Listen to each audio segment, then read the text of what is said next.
मैं दौड़ते भागते गई पितामह के पास कि यहाँ पर सबसे बड़े हैं, सभा में सबसे बड़े हैं, हमारे अस्मत की रक्षा करेंगे, पर वह भी सिर झुका करके हमारी रक्षा नहीं किए। सबसे सहायता मांगी, किसी ने रक्षा नहीं किया। अंत में स्वयं को सहायक समझ करके और अपने हाथों से पल्लू को पकड़ी। बनारस के एक बड़े विद्वान पंडित थे, पंडित चंद्रशेखर मिश्र जी। अपनी लेखनी से भोजपुरी भाषा में बड़ी सुंदर द्रौपदी लिखे हैं।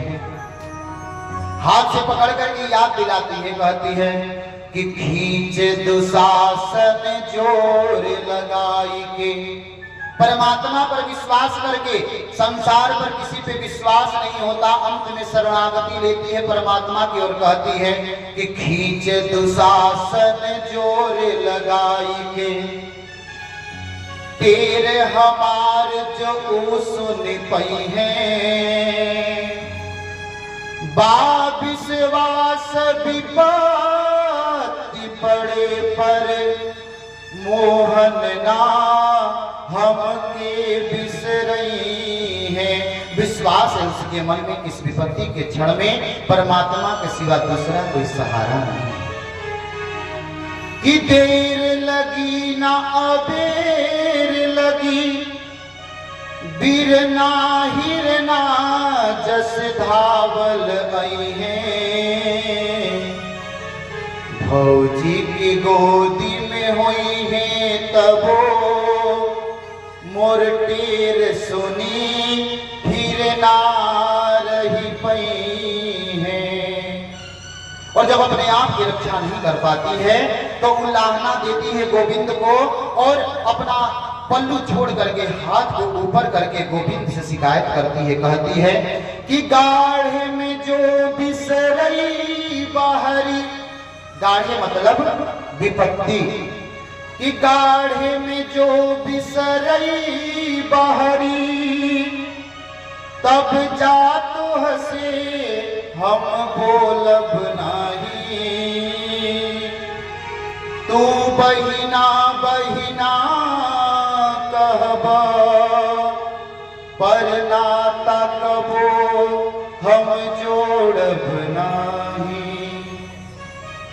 कहती कि कितना भी पुकार लगाओगे, आज विपत्ति के समय गोविंद तुम सहायक नहीं हुए ना, तो मैं सारे रिश्ते नाते तोड़ दूंगी। और क्या कहती है कि सावन में तो है बांधे बदे, जरई कबूताल में बोरब नाही, फूस में जो खिचड़ी लेके आईबा, भले सड़ जाई हम खोलब नाही। इस प्रकार की पुकार जब लगाती है द्रौपदी, कन्हैया दौड़ते वहां से भागते हुए आते हैं नंगे पांव कि आगे से चीर बढ़े नभ में। चीर मतलब वस्त्र, गोविंद के आगे आगे वस्त्र बढ़ रहा है और ओकरे पिछवा दौड़ेल मुरारी। आज कन्हैया भगे इतना, उनका कि न छुपौले मुर्गारी। कन्हैया इतना तेज दौड़ रहा है, मुर्गारी मतलब कौन? गरुड़। गरुड़ भी उनको नहीं पकड़ पा रहे हैं कि तीन विमान उड़े नभ में। तीन विमान, विमान की तरह कन्हैया, गरुड़ और उनका विमान दौड़ लगा रहे हैं। लगा है कि कौन पहले जाएगा, कि तीन विमान उड़े नभ में, अगवा के बढ़े इहे होर लगारी। आई सभा में आकाश से कान्हा, बढ़ावन लागे है छोर से साड़ी। और जब साड़ी पढ़ने लगा, हिम्मत आई गोविंद को देख करके द्रौपदी को। अब द्रौपदी पति सुरक्षा नहीं कर पाए, लेकिन अपने भाई पर इतना ज्यादा विश्वास था उस बहन को। गोविंद को देख करके गोविंद एक तरफ चीर को देखे, एक तरफ द्रौपदी को। और द्रौपदी ने जब दुशासन को देखा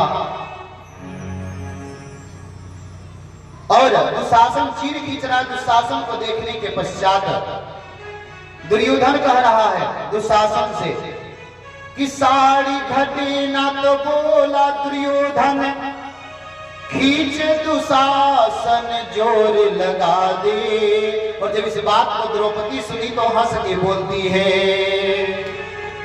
कि ई सुन के द्रौपदी हंस बोली, आ तो अब जोर लगा सहजादे। कहा प्यारे दुशासन से नहीं हो रहा है ना, तो दुर्योधन तुम भी आकर के अपना जोर लगा ले।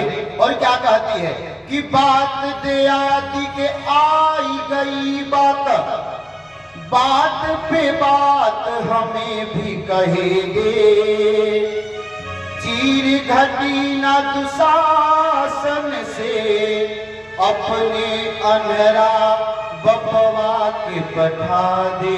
अगर तुमसे भी नहीं हो रहा है ना, तो अपने बाप को धृतराष्ट्र को भेज दो, वो भी जोर लगा ले। तुम दोनों की बस की बात नहीं तो उसको भी भेज दो। कन्हैया बोले कि घबराओ नहीं, मैं आ गया हूं बहन। आके कन्हैया कहे बहिना, काहे बोलत नइखे कोहाइल बाड़ी,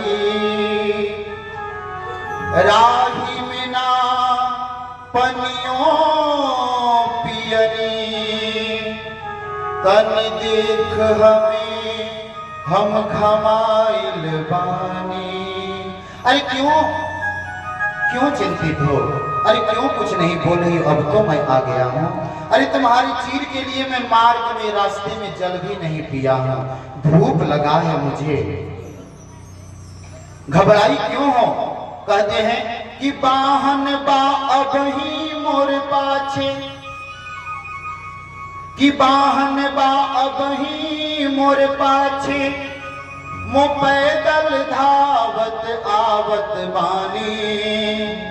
और क्यों घबराई है? तुम किसी और की बहन थोड़ी नहीं हो कि द्वारिकाधीश के ते बहिना, लुगरी बदकाही कोहाइल बाड़ी। अरे तुम द्वारिकाधीश की बहन हो, अरे तुम्हें वस्त्र की क्या कमी?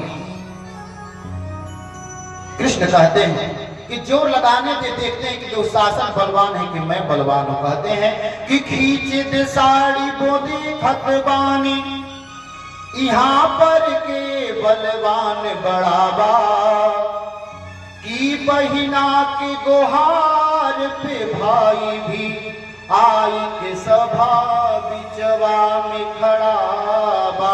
और वही बात याद दिलाते हैं कि जब